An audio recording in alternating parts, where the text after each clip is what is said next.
In today's video, I am going to teach you how to turn on search filter in Google Chrome browser. Start by looking at the top right corner of the Chrome browser window. You should see 3 vertical dots.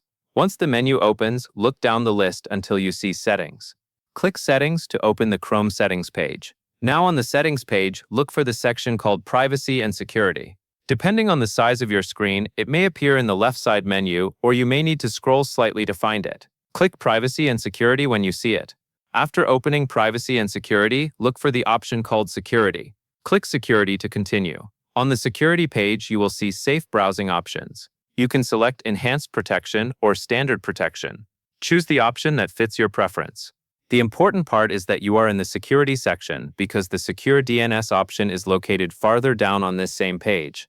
After choosing Enhanced Protection or Standard Protection, scroll down slowly until you find the section labeled Use Secure DNS. DNS is what helps your browser find the correct website when you type in a web address. By using a filtering provider, Chrome can help block certain categories of websites, including adult websites, depending on the provider you choose.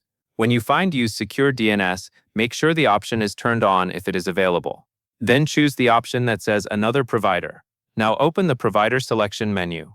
From the list, choose a filtering provider, such as Clean Browsing Family Filter. A family filter provider is designed to help block adult websites and other unwanted content at the DNS level. After selecting the filtering provider, take a moment to review the page and make sure your choice is still selected under Use Secure DNS. You do not need to change any unrelated settings. The main goal is to have Chrome using Secure DNS with the filtering provider selected. That covers everything you need to know.